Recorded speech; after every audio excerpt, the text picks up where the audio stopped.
आज एक विशेष दिवस है। भारत की सेना के इतिहास में जिनका नाम स्वर्णिम अक्षरों में लिखा गया है, जिनका जीवन हर फौजी के लिए गौरव का जीवन है, हर देशवासी के लिए अभिमान का जीवन है, ऐसे फील्ड मार्शल मानेकशॉ का आज जन्मदिन है। और सिर्फ उनका जन्मदिन ऐसा नहीं है, आज से उनके शताब्दी का वर्ष प्रारंभ हो रहा है।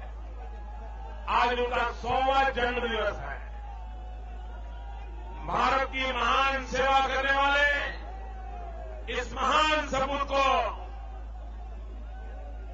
मैं हृदय से वंदन करता हूं, उनका अभिनंदन करता हूं। और ये इत्तेफाक की बात है कि आज पूर्व सेनाध्यक्ष वीके सिंह जी के चुनाव प्रचार में भी मेरा उस दिन आना हुआ है जब फील्ड मार्शल का जन्मदिन हुआ था। भाइयों बहनों, कभी कभी मैं सोचता हूं कि आज फील्ड मार्शल जीवित होते मानेकशॉ और दिल्ली में जो सरकार कारनामे कर रही है, अगर उसको वो देखते सुनते तो उनको कितनी पीड़ा होती। भाइयों बहनों, दुनिया की माइक्रो माइनॉरिटी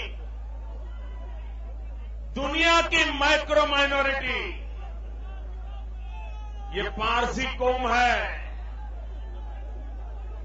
और फील्ड मार्शल मानेकशॉ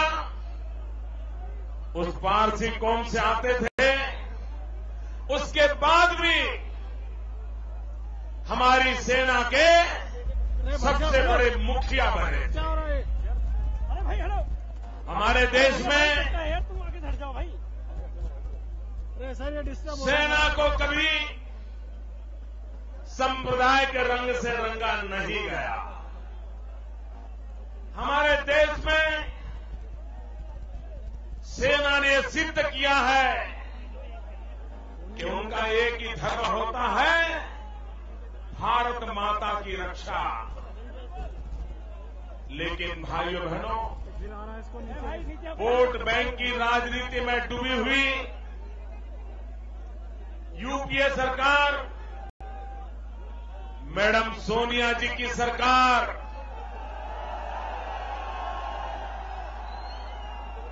इन्होंने सेना में भी संप्रदाय के आधार पर गिनती करने के आदेश दिए थे। किस संप्रदाय के कौन लोग सेना में हैं, उसका हिसाब किताब करने का आदेश ये यूपीए सरकार ने दिया था। भाइयों बहनों, देश को तो बांटा, जन जन को बांटा, लेकिन भारत मां के लिए जीने मरने वाले जवानों को भी बांटने का प्रयास ये वोट बैंक की राजनीति करने वालों ने किया। मैं सेना के अधिकारियों का अभिनंदन करता हूं कि उन्होंने भारत सरकार के इस गलत आदेश को मानने से इनकार कर दिया। और उन्होंने कहा था कि सेना को संप्रदाय के आधार पर बांटा नहीं जा सकता है। सेना में दूध में दरार नहीं की जा सकती है। और इसलिए सेना के नेतृत्व करने वाले और यूपीए सरकार के खिलाफ देशभक्ति का जज्बा दिखाने वाले मैं सेना के उन अधिकारियों का भी नमन करता हूं। भाइयों बहनों, अगर आप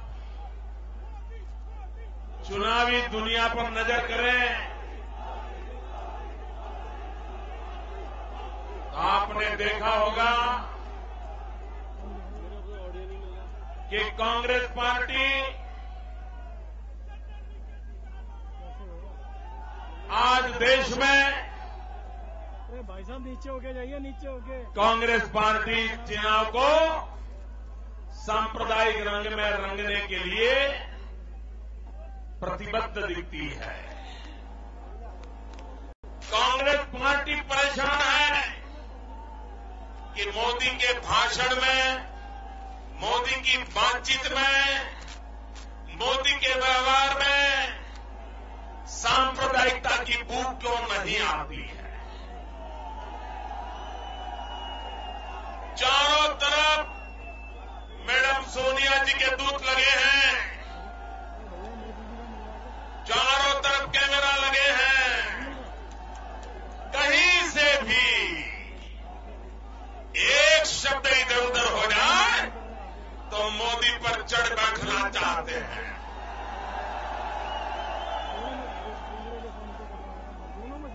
लेकिन भाइयों बहनों, अब वो निराश हो गए। 6 महीने से लगातार हिंदुस्तान के कोने कोने में जाकर के मैं भारत का भाग्य बदलने की बात कर रहा हूं, मैं विकास की बात कर रहा हूं, मैं नौजवान के रोजगार की बात कर रहा हूं, मैं माताओं बहनों के सम्मान की बात कर रहा हूं। और इसके लिए इनके पास कोई जवाब नहीं है। और इसलिए जब मैं कहता हूं महंगाई के ऊपर दिल्ली में बैठी हुई कांग्रेस सरकार जवाब दे, तो वो कहते हैं सेक्युलरिज्म का क्या है। मैं पूछता हूं, नौजवान को रोजगार के संबंध में वादे किए थे, जवाब दो। वो कहते हैं सेक्युलरिज्म का क्या है। मैं कहता हूं माताओं बहनों पर सम्मान के सवाल खड़े हुए हैं, निर्दोष बेटियों पे बलात्कार होते हैं, बेटियों की सुरक्षा के लिए जवाब दो। तो वो कहते हैं पहले सेक्युलरिज्म की बात करो। मैं कहता हूं किसान को पानी मिलना चाहिए, खेत में पानी मिलना चाहिए, तो वो कहते हैं पहले जरा सेक्युलरिज्म की चर्चा हो जाए। भाइयों बहनों, मैं आपसे पूछना चाहता हूं, क्या देश में रोजगार की चर्चा होनी चाहिए कि नहीं होनी चाहिए? नौजवानों के भविष्य की चर्चा होनी चाहिए कि नहीं होनी चाहिए? महंगाई से मर रहे परिवारों की चिंता होनी चाहिए कि नहीं होनी चाहिए? भूख से मर रहे गरीबों की चर्चा होनी चाहिए कि नहीं होनी चाहिए? असुरक्षित माताओं बहनों की चर्चा होनी चाहिए कि नहीं होनी चाहिए? देश के सेना के जवानों के सर काटे जा रहे हैं, उसकी चर्चा होनी चाहिए कि नहीं होनी चाहिए? लेकिन कांग्रेस पार्टी इन जवाबों से कतरा रही है, एक ही माला जप रही है, सेक्युलरिज्म सेक्युलरिज्म सेक्युलरिज्म। अब कांग्रेस की परेशानी बढ़ गई है, अब मैडम सोनिया जी की परेशानी बढ़ रही है, क्योंकि 40 साल से एक ही भाषण रटाया पड़ा है इनके पास। 40 साल से एक ही तर्क देकर के चुनाव जीतते आए हैं। कभी सोचा नहीं था एक चाय वाला आकर के उनसे कामों का हिसाब मांगेगा। कभी उन्होंने सोचा नहीं था एक गरीब मां का बेटा एक गरीबी के नाम पर देश को मूर्ख बनाने वालों का कभी हिसाब मांगेगा। इसलिए भाइयों बहनों, कांग्रेस पार्टी को समझ नहीं आ रहा है कि मोदी से कैसे निपटे। उनका सेकुलरिज्म वाली गोली भी अब चल नहीं रही है। उनका सेकुलरिज्म का खेल खत्म हो चुका है। एक कागजी पुलंदा था, चुनावी नारा था, अब ये देश की जनता पहचान गई है। और इसलिए भाइयों बहनों, निराशा में डूबी हुई कांग्रेस, पराजय सामने नजर आ रहा है ऐसी कांग्रेस पार्टी अब सेक्युलरिज्म का नारा छोड़ करके कल से उन्होंने गौर संप्रदायवाद का नारा शुरू किया है। अब उनको लगता है कि उनका खोखला सेक्युलरिज्म का नारा अब देश में कोई लेने वाला नहीं है, कोई उसको तवज्जो देने वाला नहीं है। इसलिए पराजय के कगार पर खड़ी हुई कांग्रेस, स्वयं कांग्रेस पार्टी की नेता अब गौर संप्रदाय की भाषा बोलने लगी है। कल उन्होंने जो कहा है, मैं इलेक्शन कमीशन को अनुरोध करता हूं, संप्रदाय के नाम पर वोट देने के लिए आह्वान करना, ये भारत के चुनाव के लिए जो नियम घोषित हुए हैं, इसके खिलाफ है। 24 घंटे हो गए, टीवी मीडिया में खबर छप चुकी है, आ चुकी है, इलेक्शन कमीशन सुओ मोटो कदम क्यों नहीं उठा रहा है? आप मुझे बताइए भाइयों बहनों, गौर संप्रदायवाद की अपील करना मंजूर है क्या? ऐसा करने वालों के खिलाफ कार्रवाई होनी चाहिए कि नहीं होनी चाहिए? भाइयों बहनों, ये देश को चुनावों के अंदर इस प्रकार के खोखले नारे दे करके देश में घोर सांप्रदायिकता फैलाने वाले लोग हैं। भाई से भाई को लड़ाना एक कांग्रेस पार्टी की परंपरा रही है। भाइयों बहनों,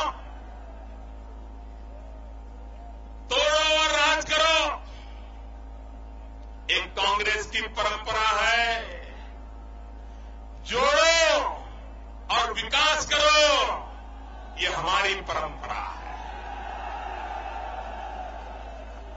भाइयों बहनों, अरे सर, हम सत्ता पाने के लिए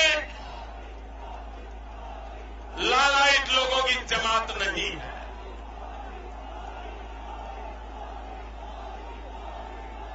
हम देशभक्ति से प्रेरित होकर के आए हैं। मैं आज भाई रमेश जी को बधाई देता हूं। कांग्रेस से मिली हुई टिकट को ठोकर मार करके आए।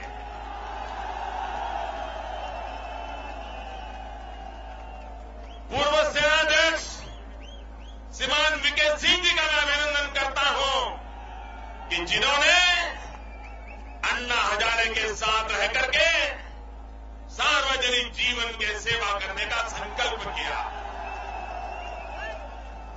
मैं डॉक्टर महेश शर्मा जी का अभिनंदन करता हूं। यहां के लोग उनकी सेवाओं से परिचित हैं, उनकी सादगी और सरलता से परिचित हैं। और मेरे पुराने मित्र होने के नाते भाई महेश जी हो चाहे रमेश जी हो, एक साथ काम करने का मुझे सौभाग्य मिला है। और इसलिए भाइयों बहनों, इस पूरे क्षेत्र के विकास के लिए मैं आपसे आग्रह करता हूं, आप भारी बहुमत से भारतीय जनता पार्टी को विजयी बनाइए। भाइयों बहनों, एक कांग्रेस के मित्र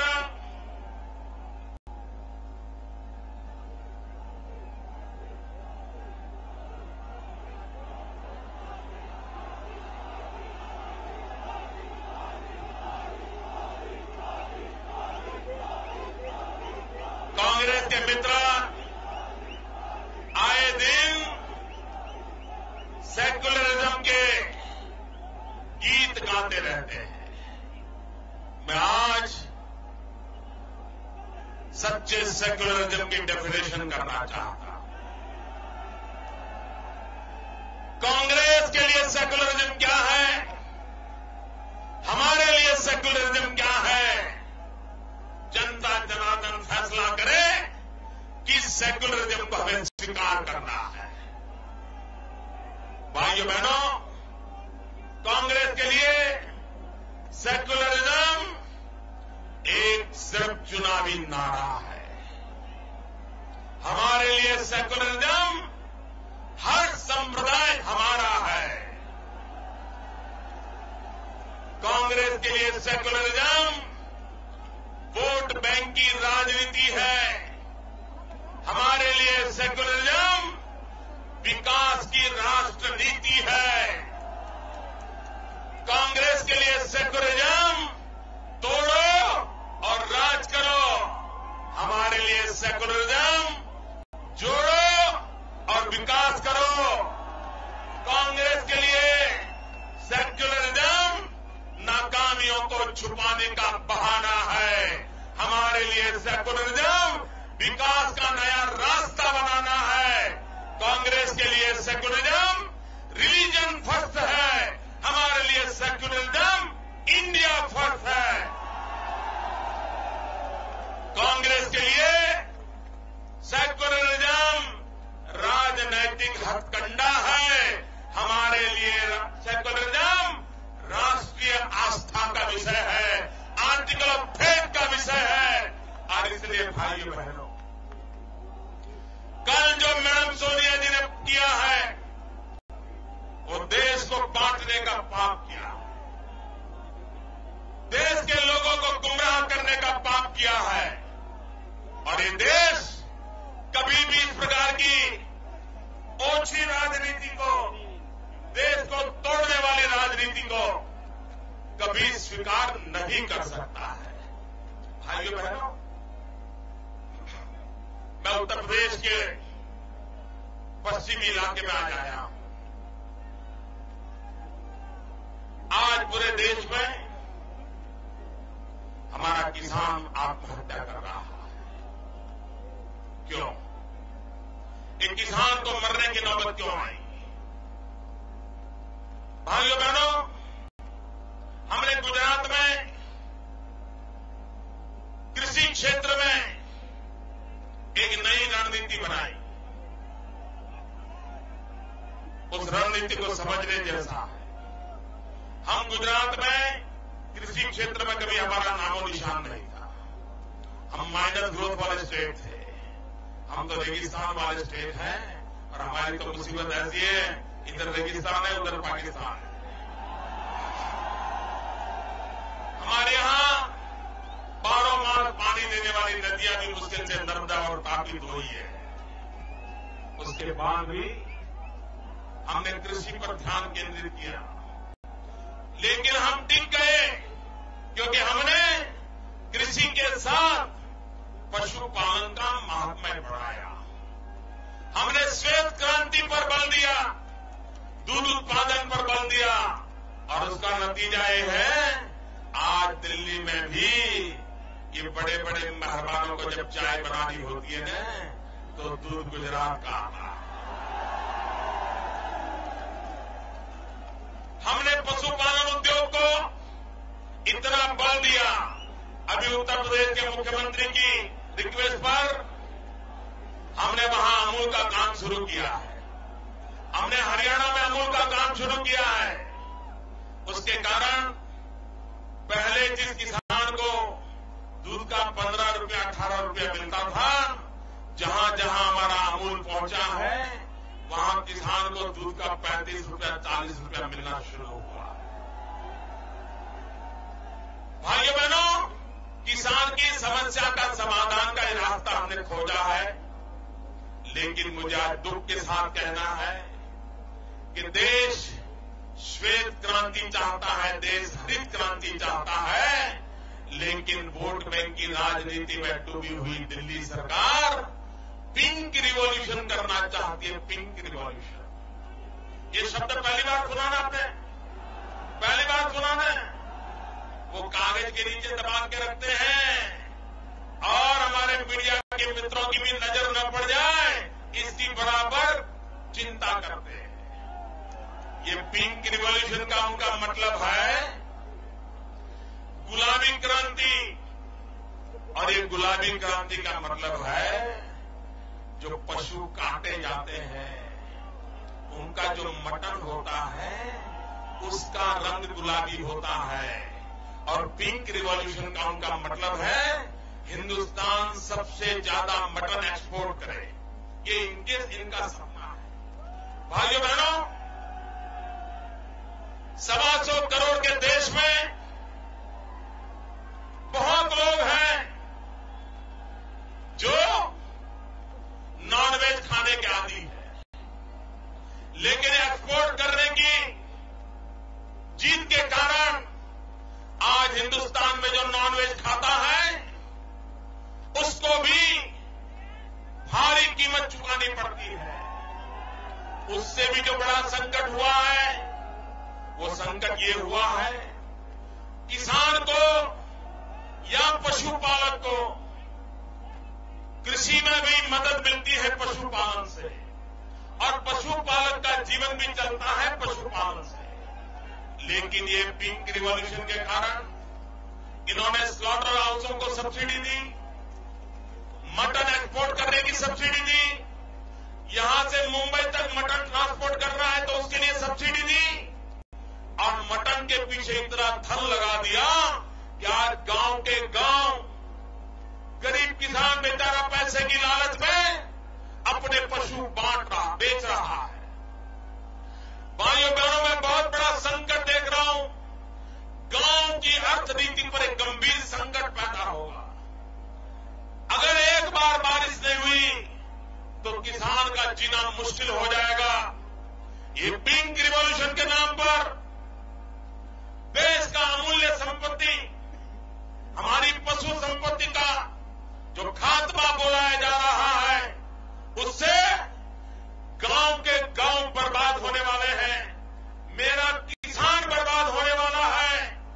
और इसलिए भाइयों बहनों, ये कांग्रेस पार्टी का पिंक रिवॉल्यूशन, ये यूपीए का पिंक रिवॉल्यूशन हमारे देश के गांव के किसानों को तबाह करने वाला कार्यक्रम है। भाइयों बहनों, मैं आपसे पूछना चाहता हूं, भाइयों बहनों,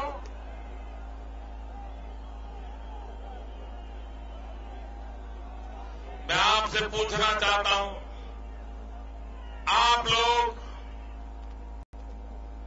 जरा मुझे बताइए कि आपके माताजी पिताजी जिस मुसीबतों से जी रहे थे, क्या आप भी ऐसी ही मुसीबतों में जीना चाहते हो? आपके मां बाप ने जो संकट झेले, क्या आप भी वही संकट झेलना चाहते हो? आपके मां बाप को जिस कठिनाइयों में गुजरना पड़ा, क्या आप भी गुजरना चाहते हो?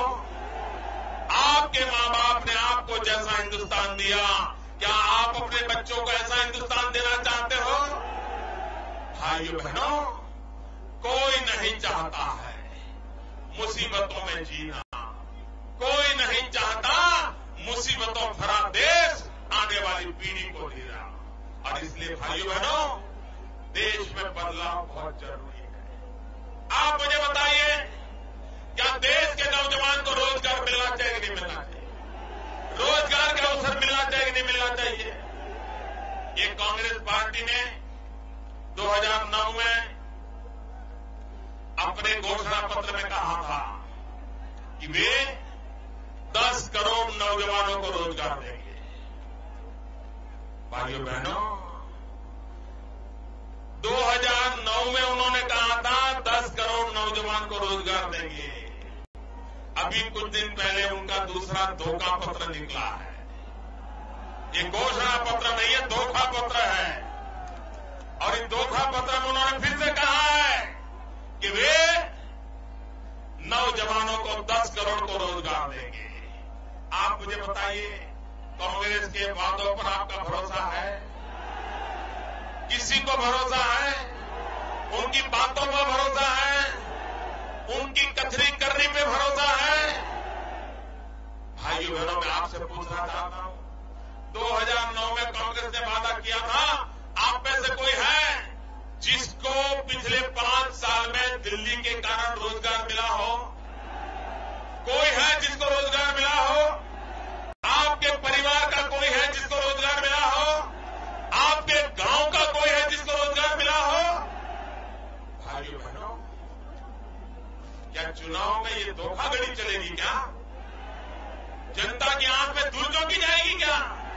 अब कांग्रेस की तो एक दूसरी मुसीबत है, कांग्रेस ने इतनी धूल झोंकी है कि जनता को अब धूल झोंकने के बाद भी दिखाई देने लगा है। और इसलिए कांग्रेस ने पार्लियामेंट में एक नया प्रयोग शुरू किया है। अब तक वो धूल झोंकते थे, पार्लियामेंट में प्रयोग शुरू किया है मिर्ची झोंकने का। आंख में मिर्ची झोंकने का प्रयोग शुरू किया है। और इसलिए भाइयों बहनों, देश के नौजवानों का भविष्य बनाना है। 70 करोड़ नौजवान जिस देश के पास हो, उन बुझाओं को अगर हुनर सिखाया जाए, स्किल डेवलपमेंट पे बल दिया जाए। आज दुनिया के हर देश में किसी भी नेता का भाषण सुनिए, किसी भी सरकार की योजना देखिए, सबसे पहली प्राथमिकता होती स्किल डेवलपमेंट। एक अकेला हिंदुस्तान है जो सिर्फ स्किल डेवलपमेंट के लिए कमिटियां बनाती है, कमीशन बनाती है, एक्सपर्ट कमिटियां बनाती है, मॉनिटरिंग कमेटियां बनाती है, फीडबैक कमेटी बनाती है। 5 साल तक कमेटियां बनाते रहे और प्रधानमंत्री जी उसके चेयरमैन थे। कभी उस कमेटी की एक बार भी मीटिंग नहीं हुई। ये क्या देश के नौजवानों के लिए गंभीर है क्या? भाइयों बहनों, जिनके आपके भविष्य की चिंता नहीं है, इनके भरोसे देश नहीं दिया जा सकता। और इसलिए भाइयों बहनों, मैं आज आपके पास आया हूं। भारतीय जनता पार्टी के कमल निशान पर बटन दबाइए और इस बार हिंदुस्तान की सरकार बनाने में उत्तर प्रदेश की अहम भूमिका रहने वाली है।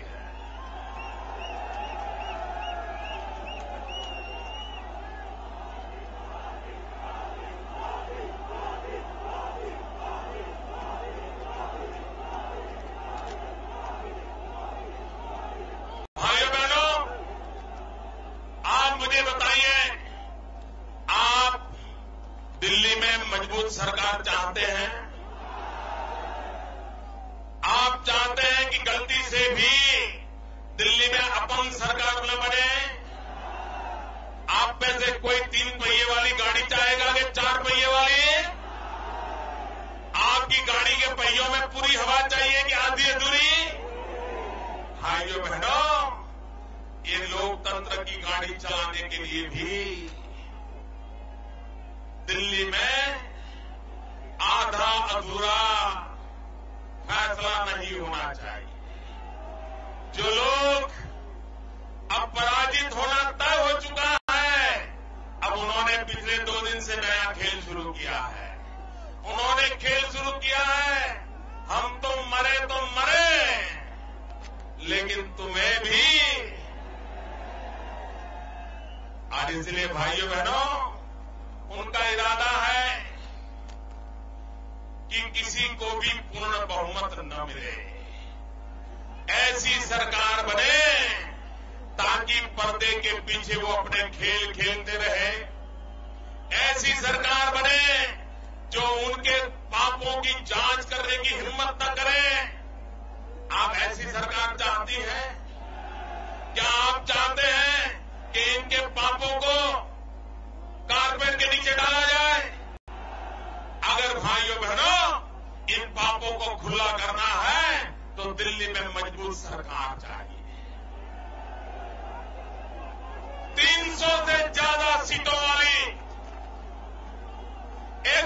मजबूत सरकार बनाइए और सरकार ऐसी हो जिसको कोई अंदर भी न दबा सके, बाहर भी न दबा सके। भाइयों बहनों, आज देखिए हमारे पड़ोसी देश आए दिन भारत को आंखें दिखाते हैं। क्यों? इसलिए नहीं कि 125 करोड़ देशवासियों में दम नहीं है, इसलिए नहीं कि सेना में ताकत नहीं है, लेकिन इसलिए आंखें दिखाते हैं कि दिल्ली में बैठी हुई सरकार दुर्बल है। अगर दिल्ली में बैठी हुई सरकार मजबूत होगी तो कोई पड़ोसी हमें आंख नहीं दिखाएगा, वो आंख मिलाने की कोशिश करेगा। और भाइयों बहनों, हम पड़ोसियों से आंख मिलाना चाहते हैं, हम किसी को आंख दिखाना नहीं चाहते, और इसलिए दिल्ली में मजबूत सरकार होना जरूरी है। भाइयों बहनों, ये सपा हो, बसपा हो, ये कांग्रेस हो, ये एक ही चट्टे बट्टे के खिलाड़ी है। ये तीनों का एक ही मंत्र है, एक ही धर्म है, कुछ भी करो कुर्सी पाओ। देश जाए जहां जाना हो जाए, लोग जहां जाना हो जाए, उनकी कुर्सी सलामत रहे, यही इनका कारनामा है। और इसलिए भाइयों बहनों, ये सपा का स, बसपा का ब, कांग्रेस का का, सबका निपटारा होना चाहिए। ये सबका निपटारा होना चाहिए। और इसलिए भाइयों बहनों,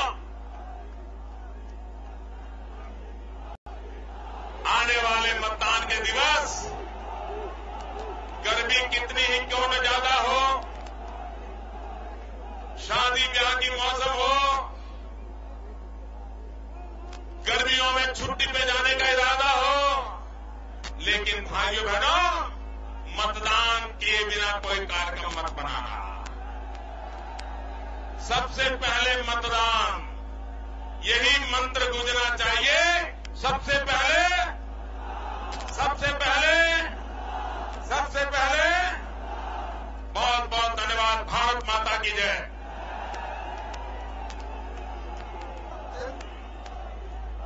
राम कामोद जी से निवेदन है कि सबका धन्यवाद ज्ञापित करें।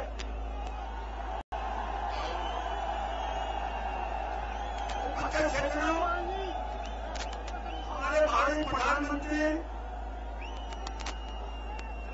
नरेंद्र मोदी जी, केंद्र साहब, शर्मा जी, मंच पर विराजमान सभी अपने सभी अतिथिगण, सभी भाइयों से जो आज उपस्थित हैं, इतने 4 घंटे से आप लोग बैठे हैं, आपका मैं बहुत बहुत वंदन करता हूं और उम्मीद करता हूं कि आने वाले 10 तारीख को आप प्रातःकाल करेंगे कमल पर वोट लगाने का। इसलिए मैं जो भी लोग आज इतना समय देकर यहां पर बैठे हैं, सभी का अभिवादन करता हूं, आपके चरणों में वंदन करता हूं और उम्मीद करता हूं कि आप इसी प्रकार से मोदी जी को जो भाई